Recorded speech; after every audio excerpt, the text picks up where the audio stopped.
Again, we're talking about some personal safety issues. It goes kind of hand in hand with protecting yourself in the workplace and outside the workplace. There might be an issue when you might have a confrontation with a coworker or someone who just was not a coworker but happened to be there. You got to kind of start thinking about your surroundings, and we can't stress enough that, especially in today's time, to be aware of your surroundings. There's a lot of issues where people kind of get content with just, going from the workplace to the car and not, they've got that tunnel vision because it's pretty much the same routine of just going right to the car and heading home.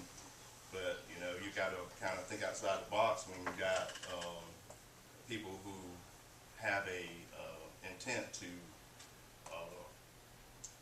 get something from you, money or personal items you might have in their car. They've been watching it all day and you have no idea, and they can come out of nowhere, and you have to think outside the box and be prepared, because you just never know when it can happen. And it goes back with trusting your instincts. Something just doesn't look right or seem right, and something's different. I've seen this car. I'm getting ready to get off work, but this car has been circling the parking lot, several times. That I've never seen it before. Might better see if I can get somebody to walk me out to my car or call the police. A lot of people don't know that, when they're leaving the workplace, say you're working in the office late at night, that you can call the police and have them, make sure you get to your car safe. We don't mind at all. Some people just say, well, I don't want to bother with something like that. It's kind of petty. I know you got this is part of what we do, and safety, we'd rather people be safe than become hurt and have to come, and deal with that. So we don't mind at all making sure if you probably had a confrontation at work or somebody and you say, well, I don't know, but I'm on my way home. They may be outside wanting to confrontate me again. So, we don't mind coming there. Your personal safety is important to us. We'll make sure you get there. Become aware of your surroundings. Stay on alert. Avoid being in isolated areas when an assailant can easily attack without you being witnessed. Have your car keys ready when going to your vehicle and avoid fumbling. If someone you do not know asks you to make an emergency call, do not open the door and make the call for the person. They're coming up with a lot of scams to get into people's cars or homes. That goes back to what we're having a lot of issues with the solicitors. In the city of Jacksonville, you can't solicit without a permit through the city. So you have a lot of these people going around soliciting magazines or Kirby vacuum cleaners. A lot of them don't have permits to do that, and they have to obtain a permit through the city of Jacksonville to be able to do that and have it on them at the time. So if someone's knocking on your door, soliciting anything, say, well, show me your permit, first of all. That is if you're interested. You don't have to open the door in the first place. But, go ahead, Sam. I want to ask a question. When you issue the permit, does the city check anybody's background? I mean, do they just sit and write them out, or do they actually investigate them, or what? It's not a real lengthy process. They have a brief overview of what they're selling and a little bit about the cost of what they're selling and how many people's involved. But there's not a whole lot of checks on, background checks or whatever of the individual person. So they basically just, they may check a business license to see if they are licensed to sell or certain product, just getting their general information, what area they're going to work in, and how many people is involved, and they're usually issued a permit. So that's a good point that, the people, the individual sellers, or the person working under them, we have no idea what their background is. So that's something to consider. But we have a lot of problems with the say for instance, the magazine sellers, they come out of town. And what they do is, unfortunately, we've seen that what they do is the companies pick up usually young individuals who are just out of high school and they didn't, just on the streets basically. They've been put out of their homes.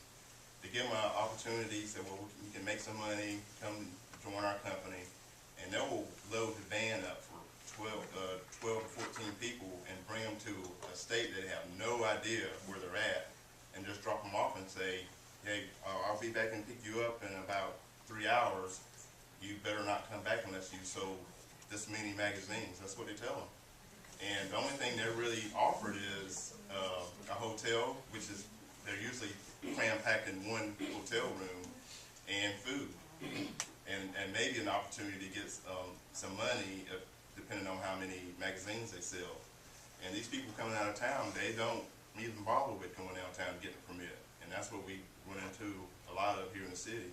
And unfortunately, a lot of them, the kids, we come across them and tell them, like, look, you can't solicit without a permit. And I know that your boss has dropped you off and left you, but you're the one that's going to be arrested for, violating the city ordinance. And sometimes they end up being arrested. So it's kind of unfortunate that happens, but they get these kids that don't know any better. Question for you, and that is, once that permit, the filing process takes place, how long does it take for the city to approve it, or I guess maybe not approve it? Usually it's approved right at that time that they're applying for it. Yeah, if they have the money to pay for the permit, and it goes by what the volume you're selling and what you're selling, and I guess they have a guideline that they go by, and they type it up, the permit, and find out how many people's working, pay for it right then, and they're good to go. So, I mean, should be a little bit better screening process, but I mean, that's what they have in place. Yes, ma'am? The most recent one that we had contact with here at the chamber was a couple of fellas, which I think maybe was legitimate, but they were going around to businesses soliciting funds for the Wounded Warriors for some kind of raffle that they were going to do. Mm-hmm. And one of our businesses called us, and so I'm saying this because we would like, we can help you if you get something like that, because we can put it out on our network, on our email, to say that this is going around, and we don't know anything about this. We've directed the people to direct them to the police department and that sort of thing. Mm-hmm. And I think maybe we even called the city to ask about it. Right. What I'm saying is we can help you to get some of that information out to let others know that these people are going around if they're going to businesses. Right. So. And some of them, we do have some that are legitimate. They have checked out and went through the permit process and gotten that, but the majority of them don't have it.